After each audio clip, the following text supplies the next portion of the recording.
자, 우리가, 판소리계. 자, 소설이라고 하는 친구는, 말 그대로 판소리에서 출발한 계열의 소설들을 묶어서 판소리계 소설이라고 합니다. 이제 판소리가 뭐 한 12마당이 있다라고 얘기를 하니까 판소리계 소설도 그에 준하게 10몇 작품은 되겠죠. 그죠? 자, 그 중에 우리가 가장 자주 배우는 게, 보통 이제 흥부전, 그리고 뭐 춘향전, 그리고 뭐 수궁가에서 출발한 별주부전. 요런 친구들을 많이 배운다, 그지? 자, 그러면은, 요 이제 별도의 소설 카테고리가 있는 걸 봐서는, 포함하고 있는 특징이 되게 많은 작품으로 보여요. 자, 그러면, 요 판소리계 소설을 배우기 전에 우리가 조금 먼저 다뤄야 되는 첫 번째 특징이 뭐냐면, 이 판소리계 소설의 전승 과정을 우리가 정리를 해야 돼. 자, 여기서 전승이라고 하는 말은, 전해진다 라고 하는 말인데, 이 전승 과정 때문에 판소리계 소설을 우리는 뭐라고도 얘기를 하냐면, 적층, 문학이라고 불러요. 우리 적층이라고 하는 말이 쌓아나간다라고 하는 뜻이거든? 그래서 쌓아나가는 개념이 어디서부터 출발하는지, 한번 보도록 할 겁니다. 먼저 우리 전승 과정의 첫 번째는요, 이게 벌써부터 소설의 형태를 띠지는 않고요. 그 이전 단계는 근원, 설화라고 부르는 게 있어요. 이 판소리계 소설의 내용의 근원을 이루는 설화들이 있는데, 이 설화라고 하는 개념이 신화전설 민담을 포함해서 혀에서 혀로, 입에서 입으로 전달되는 이야기들을 말해. 그렇기 때문에 근원 설화의 이제 단계에서는 기록이 이루어지지 않는 문학들이라고 생각을 하면 돼요. 기록이 이루어지지 않기 때문에 이제 말하는 사람마다 기억이 달라진다면, 내용이 바뀌거나 추가되거나 삭제되거나 하는 그런 변화들이 많이 일어나는 게 이런 기록되지 않는 설화의 특징입니다. 그러면은 이 근원 설화들이 몇 가지 모여서 일정한 형식을 이루게 되는데, 그게 바로 판소리 사설이야. 여기서 판소리 사설이라고 하는 말은 판소리의 일종 대본이라고 보시면 돼요. 우리가 판소리라고 하는 요 갈래는 그냥 단순히 소설이랑 좀 다르게 여러 가지 이제 이야기도 있고요. 노래라든지 춤 같은 여러 가지 요소들이 복합된 예술이기 때문에 판소리는 지금의 뮤지컬이랑 가장 유사한 형태의 공연입니다.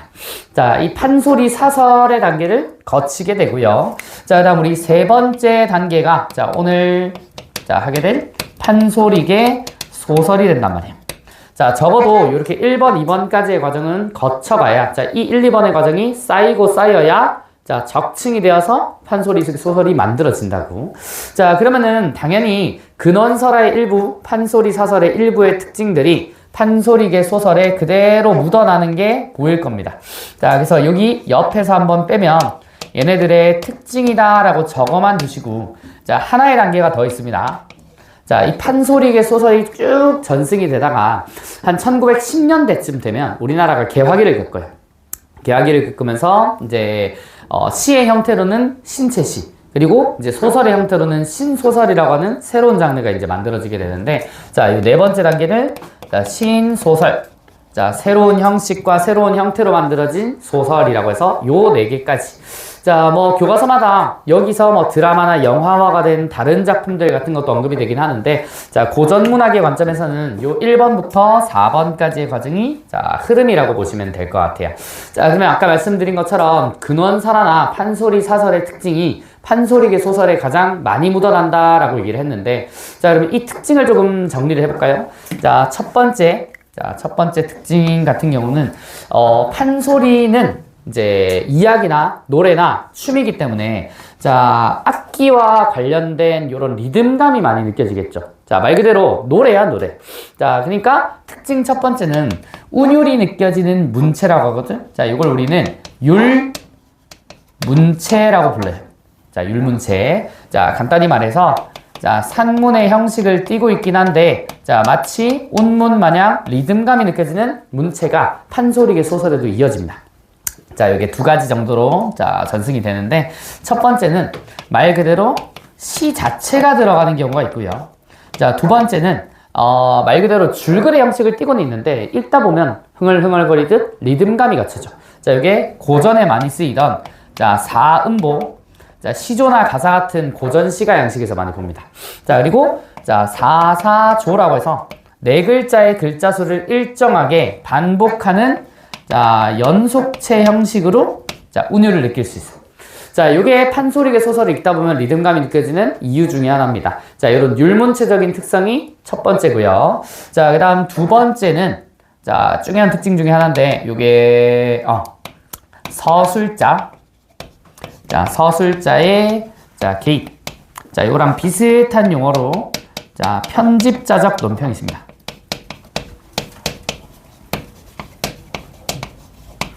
자, 우리가 중학교 때 개념교재에서 다룰 때는 서술자의 개입이랑 편집자적 논평을 그닥 구분하지 않거든? 근데 이제 우리 고등학교 올라가잖아, 그죠? 자, 요 친구는 구분을 이제는 하셔야 됩니다.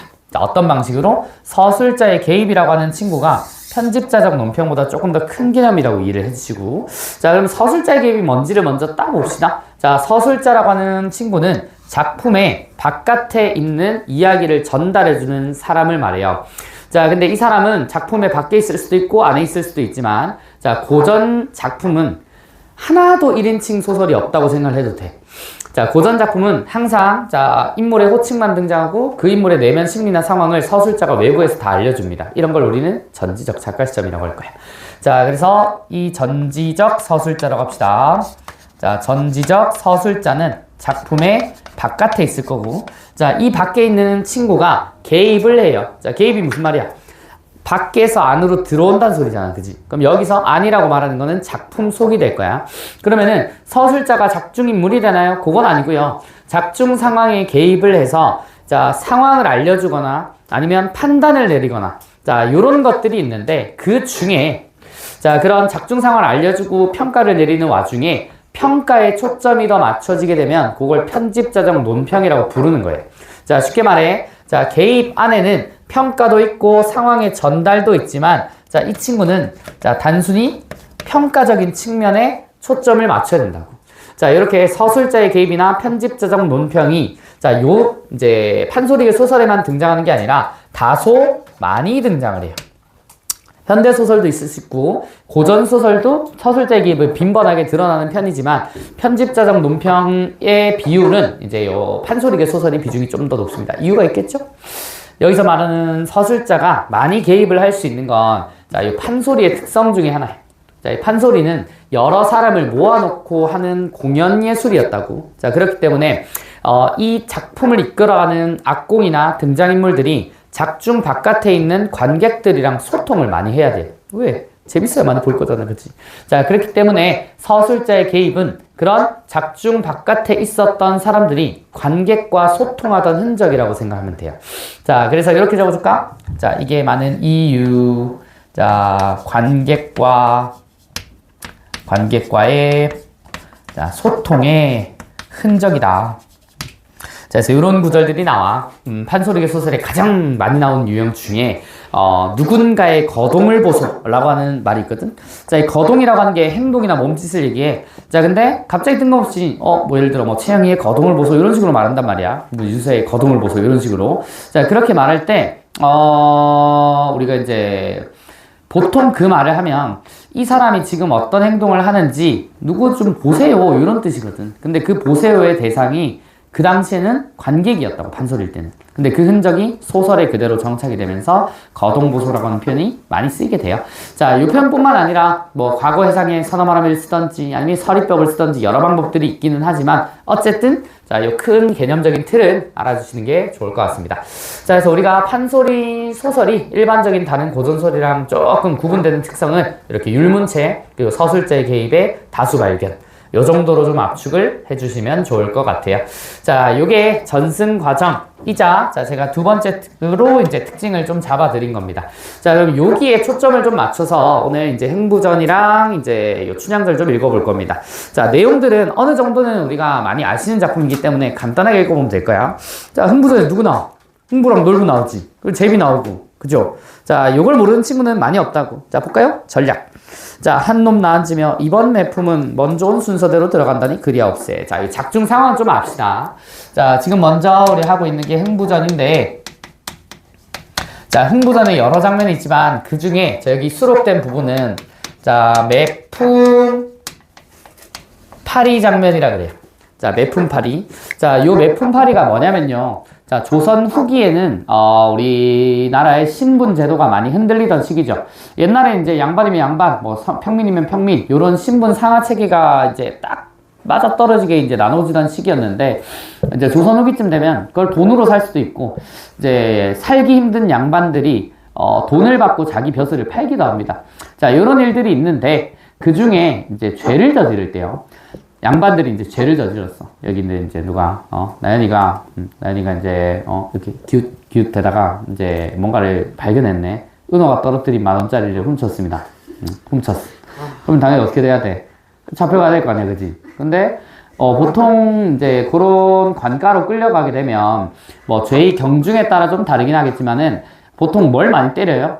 곤장을 많이 때리지, 곤장. 곤장 맞아본 사람? 아무도 안 맞아봤죠?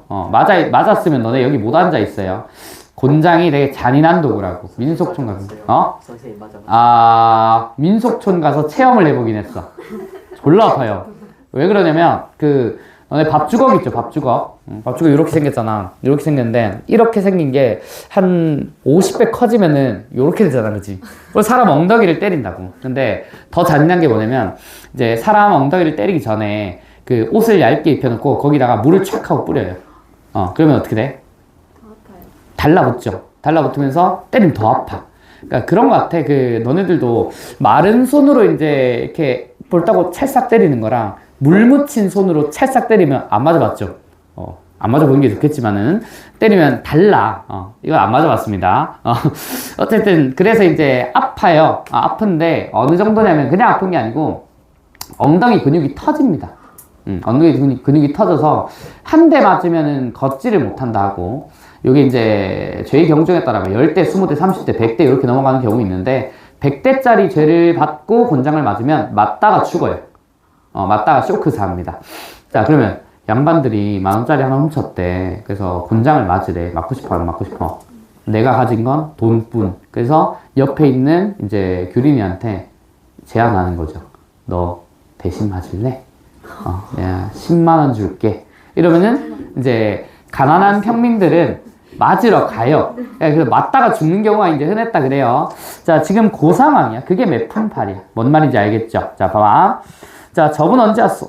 나 온 지는 지난 장날 아침밥 먹기 전 동틀 때 왔어. 한 놈 나앉으면. 나는 온 지가 10여일이라도 생나무 곤장 한 대 맞아본 내 아들놈 없어. 자, 흥부 이런 말이. 자, 그리 말고 서로 가난 자랑을 좀 해봅시다. 무슨 말이냐면, 이제 죄를 저지른 사람은 한 명인데 돈을 벌고 싶은 가난한 서민들은 여러 명인 거지. 그래서 한 명만 맞을 수 있대. 무슨 노예 자랑하는 것도 아니고. 그래서 내가 가난해. 아니야, 내가 더 가난해. 이렇게 가난 자랑해서 경쟁을 붙은 다음에 가장 가난한 놈이 맞아 죽겠다는 거죠. 그죠? 자, 그래서 이 매품팔이 장면 뒤에 자, 가난 자랑 장면이 나오는데, 자, 이때 필이 내가 맞아서 돈을 벌어야 될 이유가 있다면, 나 같아도 내가 가난하다는 걸 조금은 뭐 하겠냐?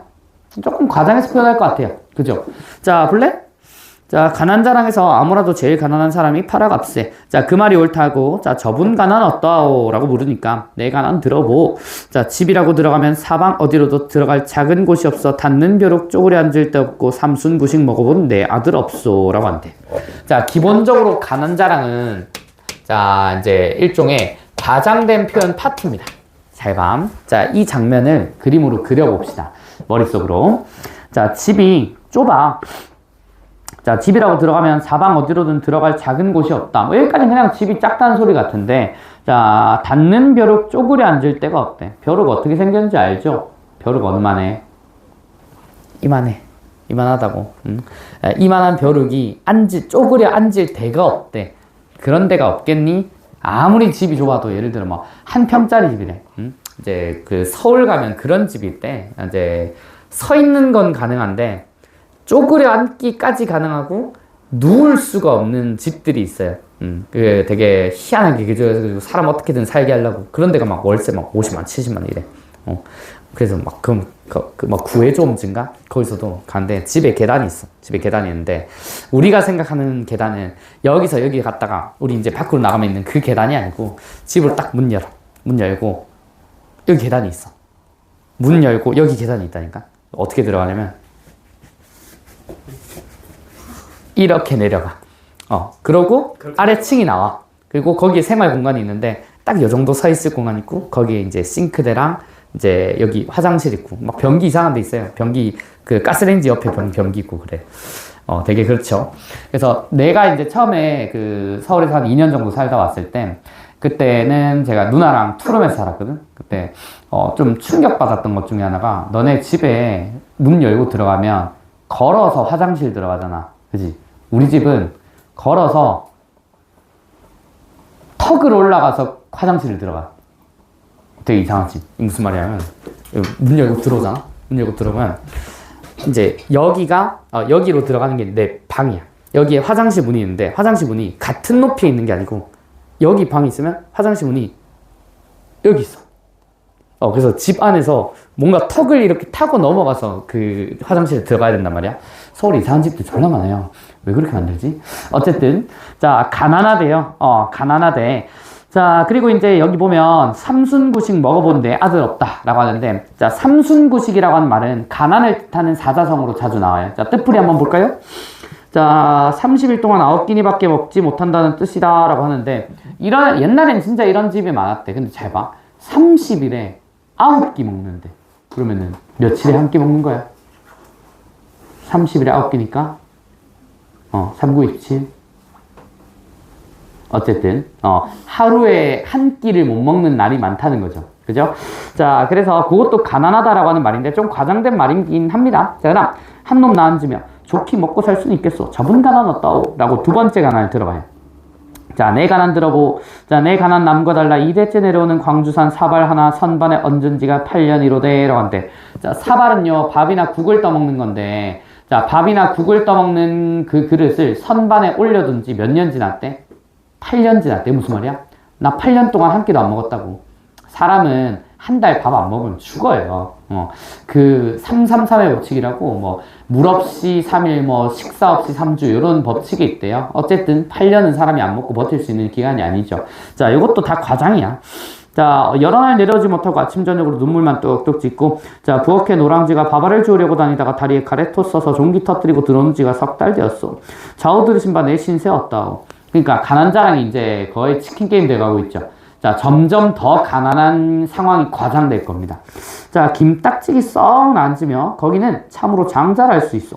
내 가난 들어보. 자, 조그만 한 칸 초막 발 뻗을 길이 전혀 없어. 요거 되게 웃겨요. 잘 봐. 자, 조그만 한 칸 초막 발 뻗을 길이 없어. 우리 아내와 나와 둘이 앉고 누워있으면 내 상투는 울 밖으로 우뚝 나가고 우리 아내 궁둥이는 담 밖으로 알궁둥이 보이니. 잘 봐. 집이 있어요. 부부가 나란히 누워. 일단 이런 집이 없습니다. 없는데 나는 상투가 집 밖으로 튀어나가고 아내는 알궁둥이네. 알궁둥이가 이제 옷을 안 입었다는 뜻이거든. 맨궁둥이가 여기 바깥으로 이렇게 튀어나와 있대. 튀어나와 있어가지고 자 상상을 해보세요. 자 그 동네에서 숨바꼭질하는 아이들이 우리 아내 궁둥이 치는 소리가 4월 8일 관등다는 소리 같대. 그러니까 이게 뭐지? 뭐 궁둥이지? 하면서 동네 애들이 찰싹 때려간대. 왜? 에반데. 에바라고?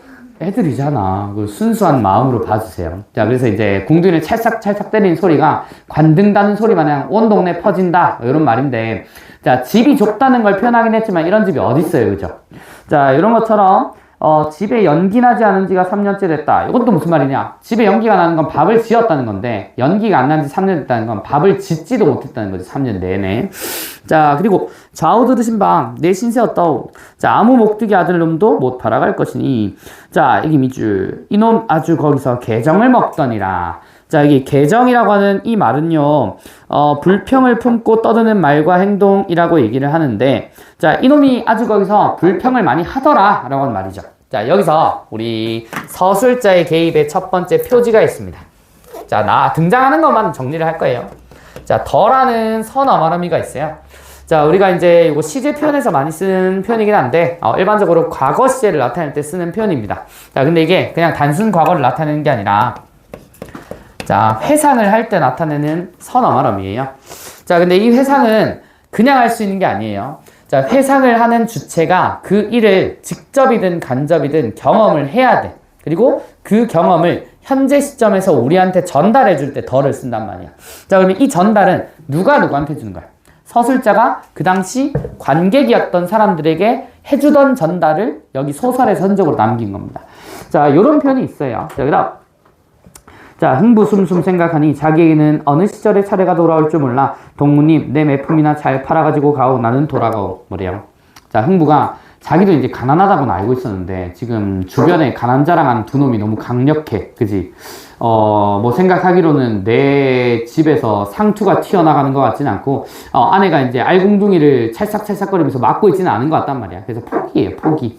자, 밑에 보시면은 하직하고 돌아오며 탄식하고 집에 돌아오니 흥부 안에 거동보소 밑줄.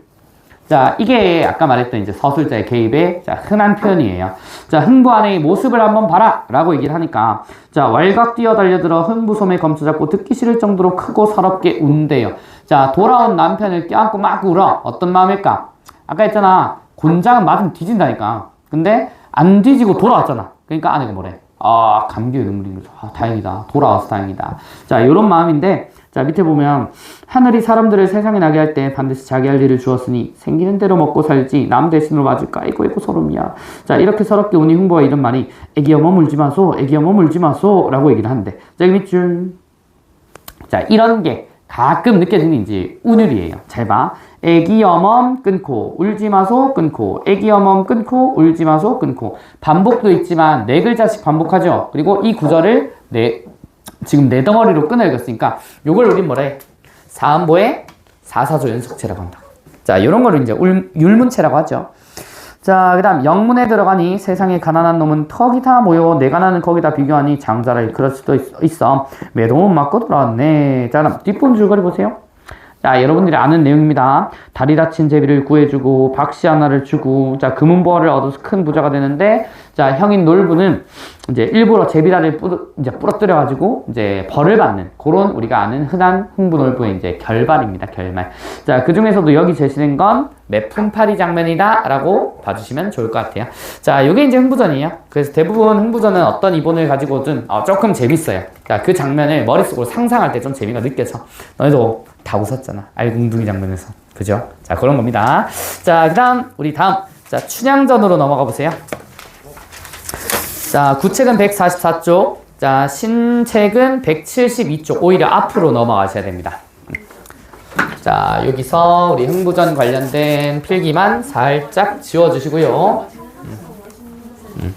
뭐라고? 무슨 냄새? 맛있는 냄새 나요. 맡아보세요.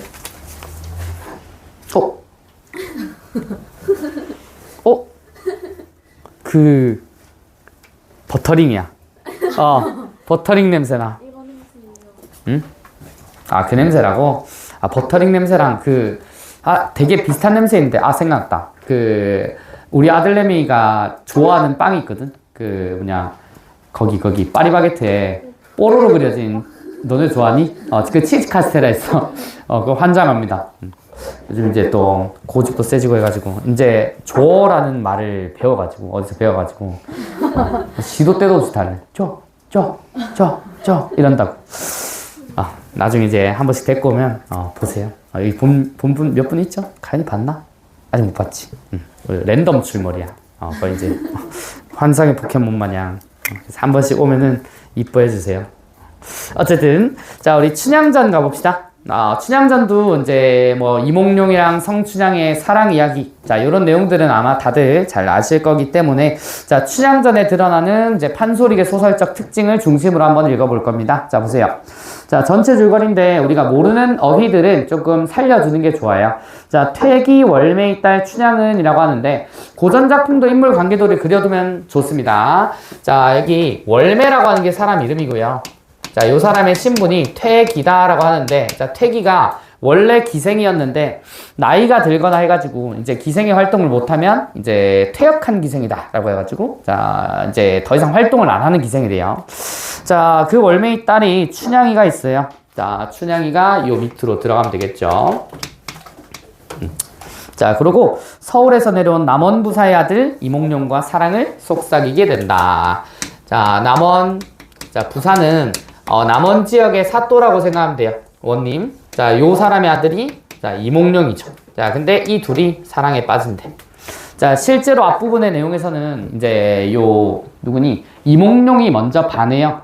이몽룡이 먼저 받았는데 춘향이가 이제 단오날에 그네 타는 거 보고 또 이제 그 샤랄라한 장면 연출되면서 이러고 있을 때 이러고 있을 때 이제 그 뭐냐 이몽룡이 한눈에 반해. 그래서 이몽룡이 이제 또 직접 가기에는 또 체면이 안 서니까 자기 이제 몸종을 불러다가 자기 마음을 전했죠. 그러니까 이제 춘향이가 또 밀당을 할 줄 알아. 그때 이제 쪼르르 달려서 네 좋아요 이게 아니라 이제 가기 전에 그거 나 맞니? 여기 그네 탄 여자가 몇 명인데 그리고 넌 누군데 직접 오지도 않고 외간 여자에 이제 외간 여자한테 이렇게 오라 말하냐 이렇게 얘기를 하니까 이몽룡이 거기서 더 반해버린 거지. 씨 이런 쉽게 넘어가지 않는 여자라고 하면서 이제 자기가 직접 가요. 가서 이제 보니까 이제 또 요 남정네가 또 잘생겼어. 보통 고전의 인물들은 다 이제 뭐라 비교할까? 요즘 또 논란이 나 항상 잘생긴 애들 비교하면 차은우 얘기를 많이 하는데 요즘 차은우 좀 논란이 200억? 200억? 나도 벌어보고 싶다. 200억이라는 돈이 내 눈앞에 있으면은 엄청 단수가 크겠죠. 요즘 5만원짜리라서 이제 단위가 좀 적긴 한데 그 사과 박스라 해야 되나? 그 사과 박스 같은 요만한 박스에 5만원짜리를 가득 채우면 그게 한 10억 정도 된대요. 근데 그게 20개잖아. 그래서, 좀 부럽습니다. 근데, 왜 그랬을까? 졸라 잘생겼잖아. 난 그냥 가만히 있어도 된다 생각하는데. 사람 욕심이 끝이 없어. 차은우 같이 생기면 나 그냥 진짜 편하게 살고 싶으면, 저기 이제 서울역 아니면 홍대 딱 중심가에 가가지고 돗자리 펴놓고 그냥 앉아있어. 그 앞에 돈통을 그냥 딱 깔아놔. 그래서 그냥 가만히 앉아있어 하루 종일. 그럼 쌓여있을 것 같은데? 좀 그런 느낌이죠. 그래서 돈이 무서워. 그렇게 잘생겼다. 또 이제 나락갑니다 한 명 또. 어쨌든 그런 세금 문제는 좀 그래. 옛날에 강호동 같은 분들도 이제 세금 뭐 몇십억 몇백억 뭐 탈세했다 이렇게 했는데 실제로는 이제 세무사가 그냥 신고하는 걸 실수해가지고 뭐 세금도 안 납했고 그건 이제 혐의를 다 벗었죠. 그런 거일 수도 있어. 그거는 이제 판단은 여러분들이 하는데 사실 우리랑 다른 세계잖아. 그치? 야, 차은우가 200억 횡령하고 뭐 탈세한 게 니들 인생이 뭐가 다른데. 그냥 가십거리일 뿐입니다. 가십거리. 이입하지 마세요. 자, 2분 우리 문학 작품에서나 해. 자, 보세요. 자, 그래서 이제 한양으로 가게 되는데요. 이제 춘향과 애틋하게 이별합니다. 자, 새로 내려온 변사또가 있지. 자, 얘가 문제야, 얘가. 자, 얘가 이제 그 여자를 너무 좋아해요. 자, 오는데 이제 또 마을에서 딱 좌판 버리기 전에 일단 일 하기 전에 물어봐요. 이제 자기 밑에 있는 사람한테 야, 이 마을에서 누가 제일 이쁘냐? 이렇게 물어요. 자, 그 당시만 해도 마을이 좁으니까 몇 명 이름 걸어온 데다가 이제 또 춘향이 걸려버린 거지. 춘향이 좀 흥미가 간다. 데려와봐라. 이렇게 얘기를 했는데 당연히 거절하죠. 자, 그래서 춘향은 이를 거역한 채로 옥에 갇힙니다. 자, 서울에 올라간 이도령은 과거에 급제해서 삼남 암행어사로 내려오는데 자, 거지로 가장한 어사는 탐관오리를 벌하고 춘향을 고칠 서울로 데리고 갑니다. 자, 제시된 부분은 자, 변사또의 생일잔치에 참석한 이몽룡이 암행어사 출도를 알리는 장면입니다. 자, 보세요. 자, 어사또 들어가 단좌하여 좌우를 살펴봅니다. 자, 고전은 인물 호칭이 많이 달라지기 때문에 자, 앞뒤 문맥을 따져서 이 어사또가 누군지 꼭 잘 체크해 두셔야 돼요. 어사또 누구니? 암행어사가 된 사또니까 누구? 이몽룡이겠죠. 자, 좌우를 살펴봐. 자, 당상의 모든 수령 다담을 놓고 진양조 양양할제 어사또 상을 보니 어찌하니 통분하랴 밑줄. 자, 지금 어떤 장면이냐면 암행어사는 이제 거짓골로 분장을 하고 이제 잠입경찰 같은 거예요. 그래서 이제 변사또가 생일잔치를 한다고 하니 얘를 좀 잡아들이려고 생일잔치에 무사 잠입을 했습니다. 근데 이제 양반의 후예인 듯 해서 들여보내줬는데 보통 생일잔치면 당연히 밥 줘야 되잖아. 그치? 우리 내일 저희 누나 딸의 돌잔치가 있어서 서울에 갔다 오는데 거기 가면 보통 뷔페 있잖아. 그치? 뷔페 있는데 보통 대접을 해주는 게 맞다고 잔치에는. 근데 여기 봐봐. 어사또 상을 보니 어찌하니 통분하랴 라고 물어요. 자, 요렇게 서립, 아까는 덜을 얘기를 했는데 자, 요런 고전 문학에서 자, 서리법을 활용하는 것도 자, 서술자의 개입 중에 하나입니다. 자, 의문의 형식을 썼는데 어떤 뜻이에요? 자, 통분이 분노야, 분노. 자, 어사또의 상을 보니까, 밥상을 보니까 어떻게 이게 화가 안 나겠느냐. 이런 말이라고. 자, 그 상을 보자. 자, 못 떨어진 게상판에 닭채 저분. 자, 콩나물, 깍두기, 막걸리 한 사발 놓았구나. 자, 이래서 빡친 거지. 자, 요걸 좀, 순화해서 얘기를 하면, 너네한테 이제 그 애기 돌잔치 한다고 초대를 받았어요. 자, 은호가, 우리 이제, 조카 돌잔치에 초대를 받았는데, 은호야, 먹고 가. 하는데, 은호 밥상 앞에만 젓가락이 없어요. 젓가락이 없고, 너 뷔페 왔는데, 한 접시만 먹을 수 있어. 이러는데, 너가 먹을 수 있는 전용, 이제 식품 코너는 여기야. 라고 하면서, 이제 뭐 있냐. 그 깍두기랑 김치 있는 코너 있죠. 너 여기서만 더 먹을 수 있어. 이러는데, 젓가락을 이제 또 달라니까 줬어. 근데 또 뷔페 젓가락 보면 다 쇠 젓가락이잖아. 그지? 근데 은호한테만 그 중국집 나무 젓가락 툭 던져주면서, 이걸로 먹어도 돼? 이런 거라고. 화가 나, 안 나? 나는데요. 이건 좀 나죠. 은호가 이제 이럴 때는, 안 나는데요? 이러는데, 좀 나. 자, 그 상황이에요. 자, 그래서 제대로 대접을 받지 못한 상황이라, 자, 그것 때문에도 좀 화가 납니다. 자, 밑에. 자, 그래서 이제 그 깽판을 치기로 결심했어. 그러니까 얘도 좀 빌런이에요. 자, 일단 누구 생일배는 치긴 한데, 밥이 좀 부실하다고 뭐라 하면, 밥상 있죠? 밥상을 탁, 이렇게 발로 차.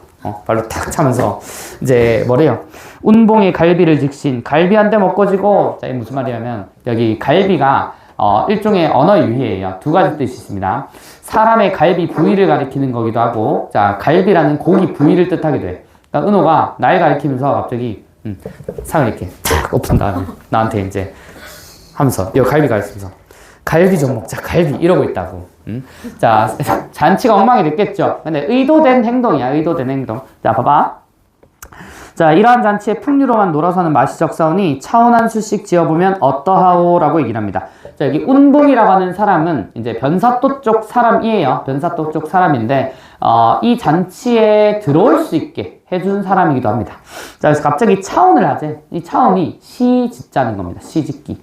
자, 그래서 뭐래요? 그 말이 옳다 하니, 자, 운봉이 운을 낼지, 노풀고랑 기름고자 두 자를 가지고, 자, 차례로 운을 달고, 자, 어사또 하는 말이, 거린도 어려서 추구권이나 읽었더니 제가 책 좀 읽었는데요. 자, 좋은 잔치 당하여서 밑줄.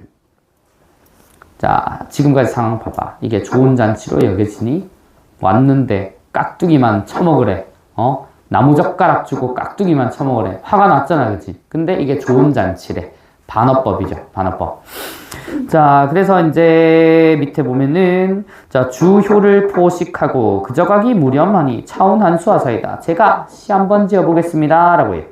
자, 운봉이 반겨듣고 필연을 내어주니 좌중이 다 못하여 글 두 기를 지었을 때 민정을 생각하고 본관의 정체를 생각하여 지었겠다. 자, 여기 밑줄. 민정을 생각하고 본관의 정체를 생각하여 지었겠다. 자, 이게, 자, 우리 오늘 보는 세 번째 편집자적 논평입니다. 자, 이 것이라고 하는 말이 있어요. 지었겠다 할 때 것. 자, 이 것은 현대국어에서는 잘 안 쓰이는 문법이긴 한데, 확인법이라는 게 있어요. 확인법. 자, 내가 이미 알고 있는 사실인데, 자, 이걸 누군가에게 다시 전달해 줄 때, 자, 추측성으로 얘기하는 이제 표현이에요. 이미 알고 말하는 겁니다. 자, 우리 들으라고. 자, 그래서 뭐래요? 금준미주는 천인혈이요, 옥반가효는 만성고라, 총론학시 밀루나기요, 가성고처 원성고라. 자, 묶어주세요.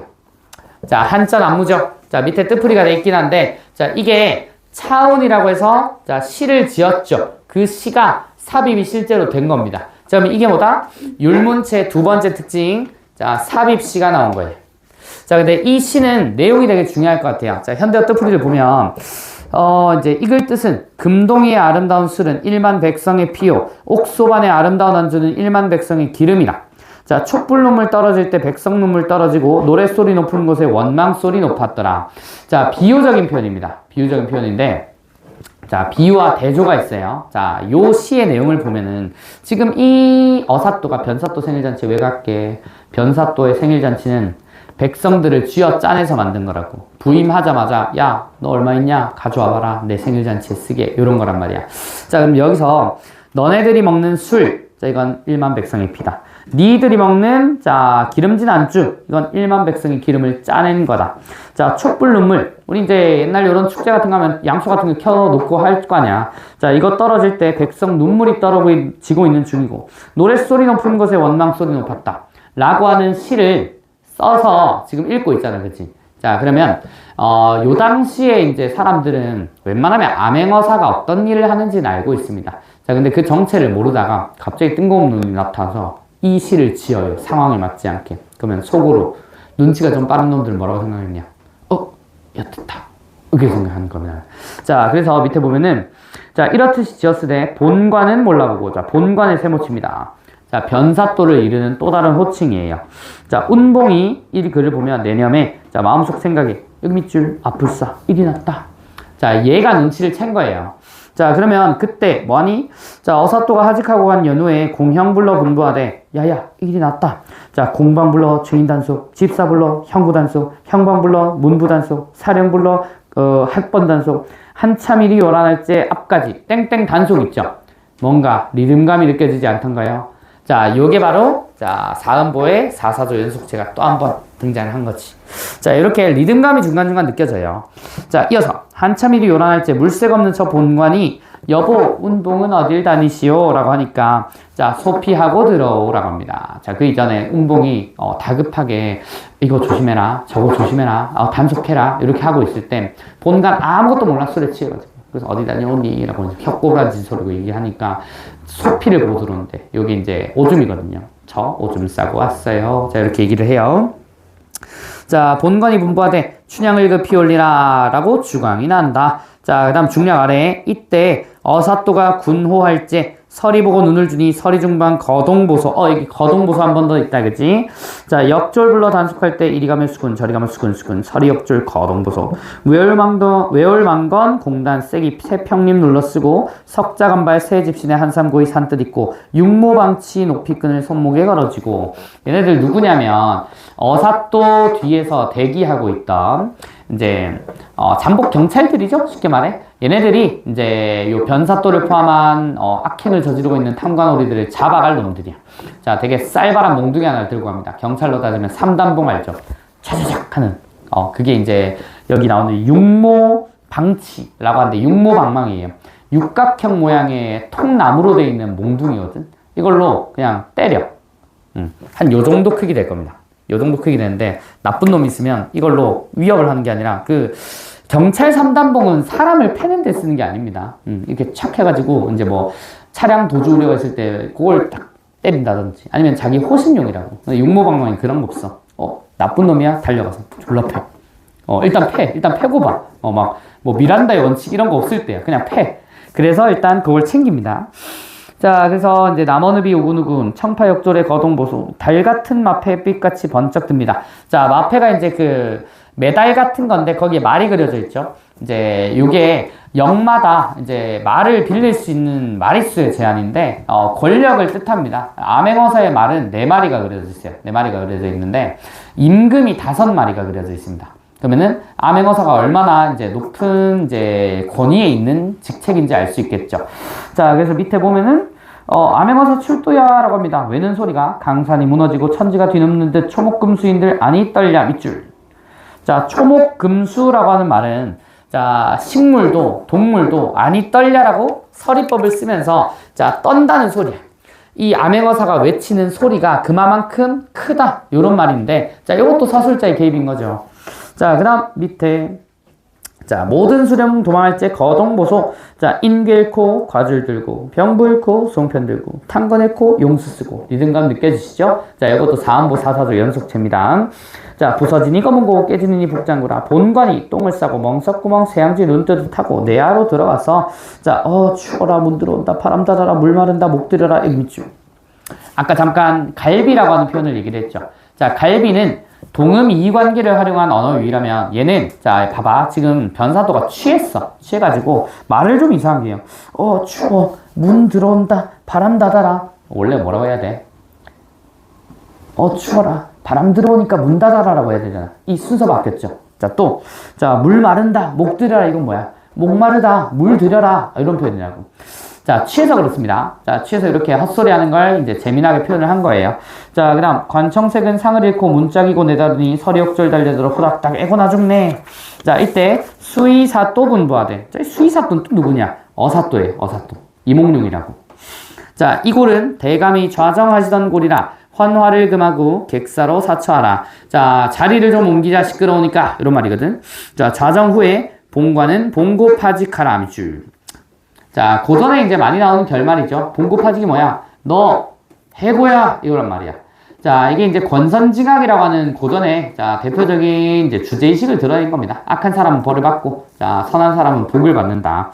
자, 본관은 봉고파직이요. 4대분의 반보치고 옥형리 불러 분부하되, 자, 니골 옥수를 다 올리라. 자, 호령하니 죄인을 올리는데 다 각각 문제한 후에 무죄자를 방송한대. 자, 그러니까 죄가 없는 사람들은 풀어줬다는 겁니다. 자, 그러면서 눈에 띄는 계집이 하나가 있어요. 자, 형리 어쩌되 기생 월매의 딸이래. 누구? 춘향이죠. 자, 춘향인데 관정에 포악한 죄로 옥중에 있습니다. 자, 무슨 죄인데? 자, 본관사또 수청으로 불렀더니 수절이 정절이라 수청 아니들려 하고 관전에 포악한 춘향이로소이다. 자, 여기까지인데 뒷이야기가 더 있습니다, 원래.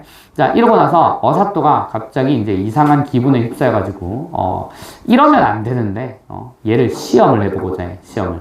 그래서 이제 춘향이를 불러온 다음에 춘향이 보고, 야, 네가 잘 나간다며. 너 내 수청도 한번 들어볼래? 라고 하니까, 춘향이가 뭐 요새 말로, 야, 헛소리 하지 마라. 이런단 말이야. 그러면서 이제 내가 지금까지 잘 버텨왔는데, 이거 내려오는 이런 관리마다, 다 장관이로구나. 이러면서 거절을 해요. 그러면서 이제 차라리 날 죽여라 하고 있는데, 이제 그제서야 어사또가, 아, 얘는 된 계집이다. 라고 하면서 이제 자기가 인 줄 몰랐거든. 이제 죄인은 고개를 이렇게 숙이고 있단 말이야. 그래서 윗사람의 얼굴을 잘 못 봐요. 그래서 그 말을 하고 나서 마지막에 고개를 들라고 해요. 그러니까 갑자기 내가 바람하지 않다. 이몽룡이 앉아있잖아. 그래서 이제 엄청 울면서 반기고 이제 이몽룡 성춘향 이제 결혼하고 아기 잘 낳고 그런 이제 해피엔딩으로 끝나요. 자, 요게 이제 춘향전입니다. 그래서 춘향전의 내용보다도 자, 오늘은 이 판소리의 특징을 자, 요 작중에서 찾아나가는 방법으로 자, 조금 재미나게 읽어봤습니다. 자, 요게 두 번째 작품이고요. 자, 우리 세 번째 하나 더 갑니다.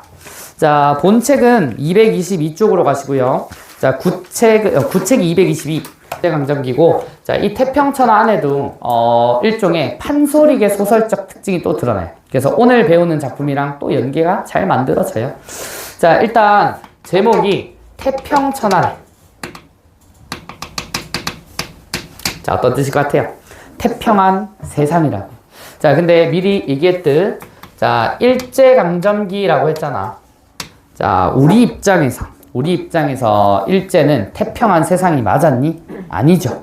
자, 그러면 제목부터, 자, 어떤 냄새가 나요? 자, 제목부터, 자, 굉장히 반어적인 냄새가 풀풀 풍깁니다.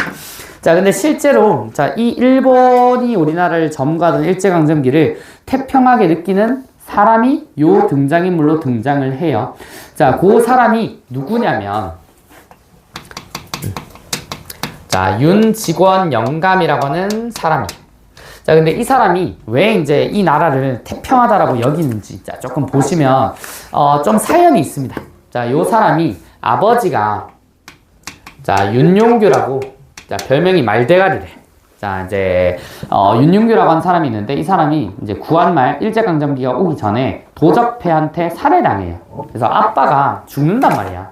자, 그러면서, 자, 얘가 뭘 생각하냐면, 아, 이 세상, 다 소용없다. 하면서, 이런 이제 도적 무리 때문에 이제 아버지도 죽고, 자, 이때 내가 뭘 느낍니다. 아, 이 세상, 돈이랑 권력이 다구나. 네, 일단 이거부터 한번 만들어 봐야겠다. 그래서 악착같이 돈을 벌어요. 악착같이 돈을 벌어가지고, 이제 족보도 사고, 그 부라는 건 이뤄요.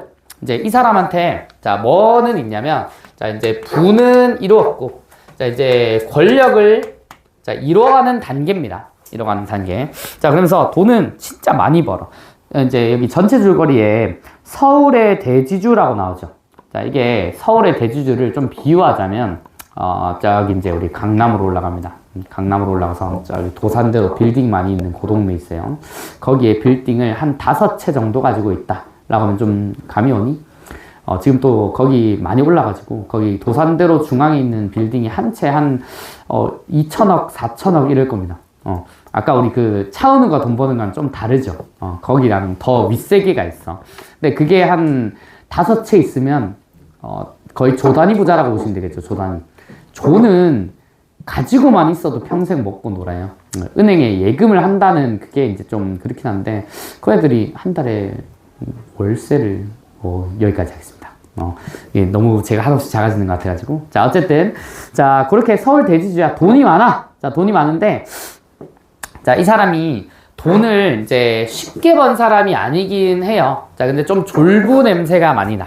자, 졸부들이 한 푼 한 푼 되게 아쉬워하거든. 그래서 이제 요 사람과 관련된 인력거 일화가 있습니다. 그래서 인력거 장면은 지금 여기 빠져 있어요. 빠져 있는데 이걸 좀 요약해서 말씀드리면 인력거 뭐야? 인간 택시야. 인간 택시인데 자, 인력거를 타요. 타다가 얘가 이제 막 복색도 나와. 그 옷을 입고 있는 묘사가 나오는데 여기에 묘사된 걸로 하면은 잘 안 와닿을 거고 그 있잖아. 그 되게 극혐하는 명품 패션 있죠.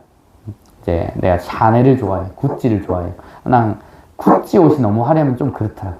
여기 보면 그 딱 나는 이런 걸 좋아해요. 여기에 로고 작게 있고 아니면 없는 옷. 그래서 나도 보면 로고가 아무것도 없잖아, 그치? 그래서 요런 옷들을 나는 좋아하는데 걔는 좀 아니야. 여기 막 구찌 막 졸라 크고 막 그 벨트도 그 옛날에 학원 일할 때 벨트에 항상 힘을 주시는 선생님이 한 분 계셨거든. 그 영어과 쌤이었는데 이렇게 벨트가 루이비통이야. 벨트가 루이비통이고 여기에 그 루이비통 그 막 별마크 그런 거 말고 LV 있죠. 이게 여기 빵 해. 진짜 무슨 빔 나갈 것 같이 생겼는데 저는 그런 거 별로 안 좋아합니다. 그 좀 부끄러워요. 그래서 근데 얘가 그런 거지. 이제 여기에 그 루이비통 마크 쫙 있고 여기에 막 샤넬 쫙 하는 그게 좋나 봐. 그렇게 화려하게 입고 다니는데 인력거에서 이제 딱 내려요. 인력거에서 이제 딱 내리려고 하는데 그런 거 있잖아. 우리 택시 기사분이나 슈퍼마켓 같은 데 가면은 그 아재들이 장난칠 때 있죠. 막 200원짜리 추파춥스 사는데 야 2,000원이죠. 막 이렇게 이제 막 불러서 장난하시는 분이 있는데 반대로 오늘 좀 받지 말까요? 이렇게 얘기를 했는데 그걸 진심으로 받아. 네가 아까 안 받는다 했잖아. 네가 달라는 대로 달라 했잖아. 어쩔? 이러면서 안 내고 가. 그런 식으로 좀 속이 좁아요. 근데 그런 식으로 이제 돈을 많이 모아왔습니다. 자, 그리고 이제 자식 농사를 잘 지었는지 모르겠는데, 얘가 결혼도 하고 자식도 있고 손자도 있어요. 나이 좀 있습니다. 자, 윤직원 영감이 이제 윤주사라고 하는, 자, 이거 다 직책이야, 직책. 자, 요 아들을 낳고요. 자, 윤주사가 또 이제 아들을 2명을 낳아요. 이제 종수라고 하는 아들과, 자, 학이라고 하는 아들이 있는데, 자, 얘가 지금 가지지 못한 건 뭐야? 부는 있지만 권력이 없죠. 자, 근데 얘는 나이가 많기 때문에 자기가 직접 권력자의 위치에 오르기에는 좀 늦었나 봐. 그래서 이제 자식한테 올인을 해봅니다. 그래서 이제 첫째 이제 요 아들한테 돈도 많이 대주고 이것저것 시키려고 하는데, 자, 우리 되게 그렇죠? 재벌 2, 3세들이 바르게 크는 경우도 많기는 한데 집에 돈이 워낙 많으니까 아무것도 안 하고 그냥 놀고 먹을 연애들도 있어. 자, 요 아들이 처음에 그래요. 자, 이 아들이 그냥 뭐 술, 노름, 여자 이런 데 이제 방탕하게 빠져가지고, 자, 얘는 포기했어.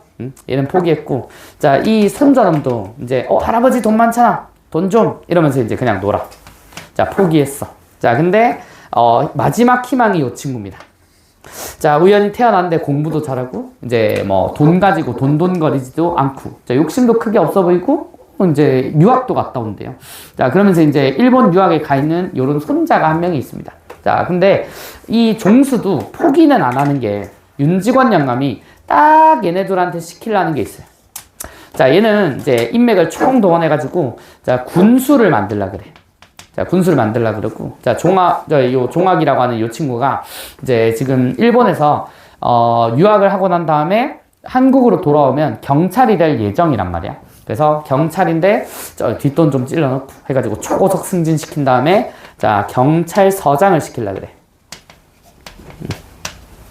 자, 이러면은 이제 손자가 군수, 이제 또 하나는 경찰서장이니까 권력 구도가 만들어지죠. 자, 근데 이게 완성이 못 된단 말이야. 자, 그래서 밑에 보세요. 자, 요 상황에서요. 자, 밑에 윤주사는 조끼 호주머니에서 그 간밤의 전보. 자, 이 전보가 편지예요, 편지. 자주 등장하는 단어입니다. 자, 부친한테 올립니다. 윤직원 영감은 채듯 전보를 받아 쓱 들여다보더니 커다랗게 읽습니다. 자, 물론 원문은 일본이니까 몰라보고 윤주산의 처사 민서방이 번역한 그대로지요. 자, 이 밑줄. 종합. 사상관계로 경시청의 피검이란 이게 무슨 소리다냐라고 하는데 이게 편지 내용이거든. 자, 사상관계로 경시청의 피검이래. 자, 이 경시청이 일본의 경찰서를 말합니다. 자, 피검은 잡혀 들어갔다는 뜻이거든. 누가? 종학이가 사상관계로 경찰서에 잡혀 들어갔대. 자, 그럼 여기서 말하는 사상관계라고 하는 게 무슨 말이냐면, 자, 그 당시에, 자, 사상범이라고 하죠. 자, 우리나라도 사상을 잘못 가지면 잡혀가요. 공식적으로 매체에 등장해서 우리나라에서 북한을 찬양하면 잡혀갑니다, 실제로. 자, 잡혀가고 조사를 받는데, 그거랑 비슷하게 이 사람도, 근데 그때는 남북이 나누어지던 때는 아니기 때문에 여기서의 이제 사상범은 그 당시에 이제 환영받지 못하던, 지금도 환영은 받지 못하는데 이 사람이 사회주의 운동을 해요. 자, 사회주의가 이제 그 극단적으로 치달으면 북한처럼 이제 공산주의 국가가 되잖아요. 그죠? 자, 중국이나. 자, 걔네들이 민주주의 국가랑 가장 큰 차이점을 보이는 게 뭐죠? 평등이야, 평등. 자, 우리나라는 능력 좋고 일 잘하고 하면은, 잘하는 만큼 더 많이 벌 수 있습니다. 자, 근데 북한은 내가 여기서,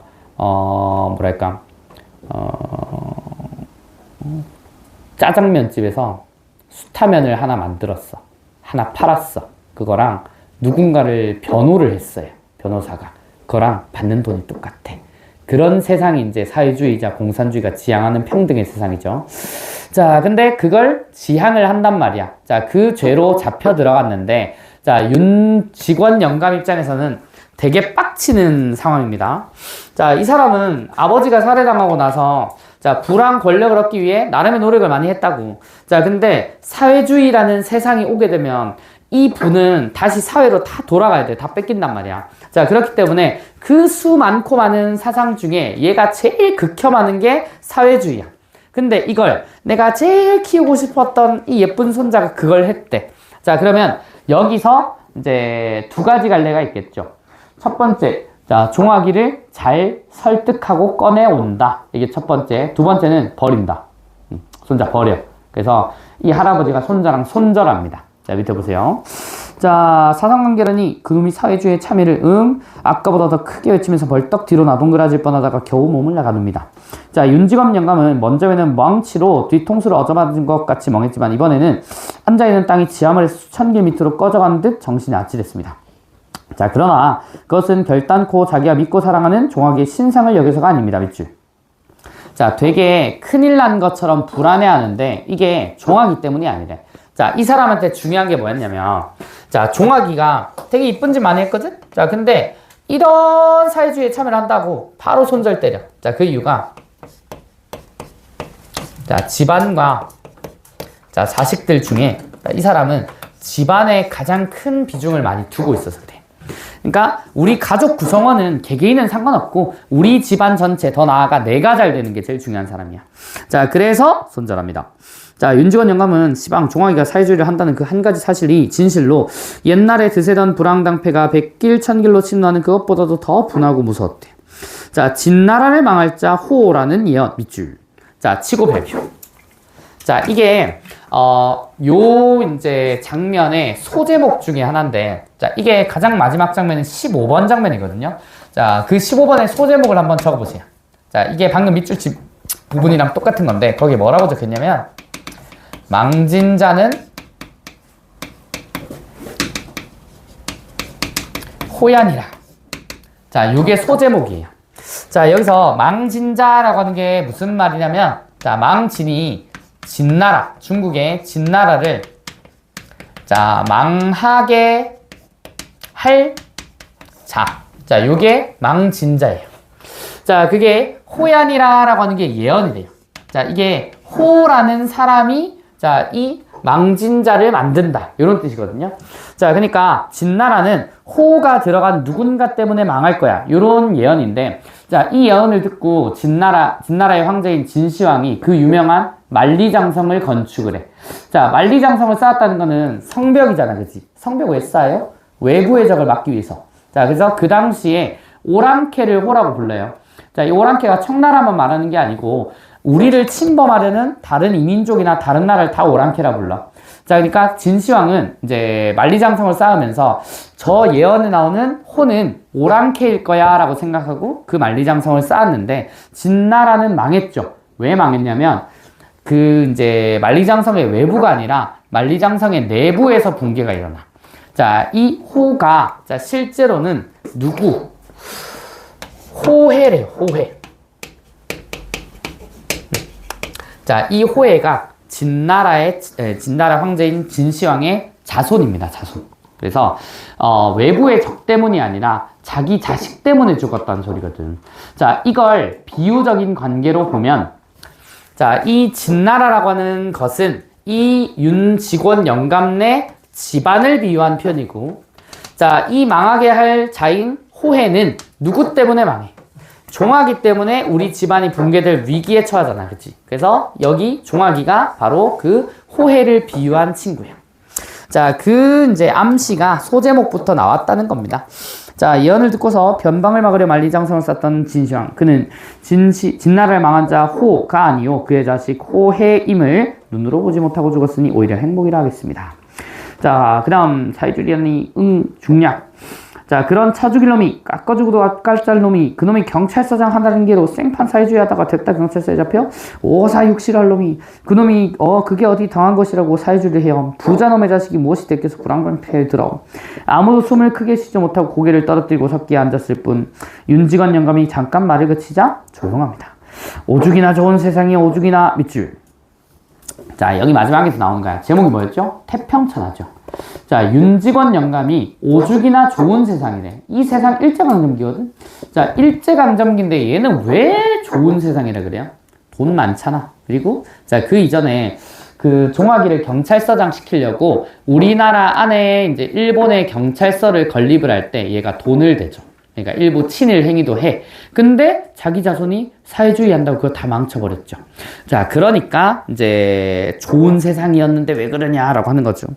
자, 윤직원 영감은 팔을 부르거든 주먹으로 방바닥을 땅 치면서 자, 고함을 지릅니다. 자, 그러면서 계속 그냥 빡치는 장면이 이어져요. 자, 조금 더 밑으로 내려갑니다. 자, 땅바닥을 치면서 벌떡 일어납니다. 밑에서 네 번째 줄이에요. 자, 그 몸짓이 어떻게도 요란스럽고 괄괄한지 지금 발광이 되는가 싶습니다. 자, 아닌 게 아니라 모여선 각권들은 방바닥 치는 소리에도 놀랐지만 이 어른이 혹시 상성이 되지는 않은가 하는 의구의 빛이 눈에 나타남을 가리지 못합니다. 착착 깎아 죽일 놈. 자, 그놈을 내가 편지하에서 100년을 진역을 살리라고 할걸? 자, 100년 진역 살리라고 할 테요. 자, 다음 쪽입니다. 자, 그 오냐. 그놈을 3천석거리는 직분하여 주려고 했더니 저 오냐 3천석거리를 톡톡 팔아서 경찰서다가 사회주의 한 놈 잡아가두는 경찰서에다가 죽어버릴걸 죽일 놈. 자, 이 소리는 차라리 울음소리에 가깝습니다. 자, 이 밑줄 이 태평천하에 마지막으로 나왔지. 자, 그러면은 자, 태평천하라고 하는 게 반어적인 표현인 건 우리의 관점이고 자, 윤직원 영감의 입장에서는 태평천하가 실제로 맞죠. 자, 그러면 이 태평천하라고 하는 것의 의미는 반어적이다라고 하는 게 첫 번째 의미고요. 자, 두 번째 뭘 드러내냐면 자, 일반적으로 태평천하로 느끼면 안 되는데 윤직원 영감은 자기 살아온 이제 그 생활 때문에 오히려 이게 더 좋았던 겁니다. 자, 이걸 우리는 이 윤직원 영감 개인의 자, 왜곡된 역사관이라고 하지. 자, 이 시대를 살아가는 바른 사람이라면 자, 일제를 태평하다고 얘기하면 안 되는 거죠. 자, 그 현실을 비판하기 위한 거예요. 자, 그래서 이 소설도 일종의 비판 내지 풍자 소설로 분류가 됩니다. 자, 이런 왜곡된 가치관을 가진 사람이 윤직원 영감으로 대표되긴 하는데 자, 이런 사람이 한 명만 있지는 않았죠. 자, 요 윤직원 영감 개인을 비꼬는 것처럼 보이지만 요 당시를 살아가던 요런 유형의 사람들을 모조리 비판하는 자, 그런 작품이다 라고 보시면 자, 좋지 않을까 싶어요. 자, 그러면은 일단 진도는 여기까지고 혹시 몇 시니 지금? 몇 시에요? 36분 조금 남았죠. 그래서 오늘 해설까지는 무리고 오늘 진도 나갔던 거 교재 내에 있는 문제 있죠. 자, 요걸 풀고 채점까지 하고 갈 건데 오늘 제가 딱 55분에 맞춰 드리겠습니다. 55분에 마칠 건데, 그 전까지 끝나면, 자, 미리 귀가 가능하신데, 급하게 풀지 마세요. 자, 혹시나 덜하면 다음 주 이 시간까지 풀어 오시면 된다. 자, 그리고 이제 제가 톡방에 공지하긴 했는데, 이번에 이제 월말평가 결과로 이제 일부 학생들 상담하고 이제 분반이 다 결정이 됐습니다. 그래서 톡방에 올린 대로 다음 주부터 분반을 해요. 자, 분반을 하는데, 정규 수업만 분반이고, 내신 대비 되면은 이제 천상 범서를 또 가르죠? 이제 여기 오신 것도 있네. 그렇게 이제 다 가르게 되는데, 그렇게 하면서, 일단 내신 대비의 담당은 이제 또 메인은 천상은 소연쌤이. 그리고 이제 범서는 이제 제가 합니다. 제가 하고 아마 우신도 제 비중이 조금 들어가겠죠. 자, 그러고 그렇게 내신 대비는 그렇게 관리를 왔다가 좀 정규 수업이랑 담당쌤이 왔다 갔다 조금 할 겁니다. 그래서 당분간은 이제 내신 대비 전까지는 요 8시 반에 특별반은 제가, 요 일반 반은 이제 소연쌤이 담당이 바뀔 거예요. 근데 책이랑 교재, 숙제 다 똑같이 갑니다. 다 똑같이 가기 때문에 지금 나왔던 게 담당 선생님 바뀐다고 바뀌는 게 없어요. 바뀌는 게 없기 때문에 꼼꼼히 숙제 잘 해오시면 되겠습니다. 자, 일단 오늘 진도 나간 거 이제 흥부전, 춘향전, 태평천하 순으로 자, 문제 풀고 채점 해주세요.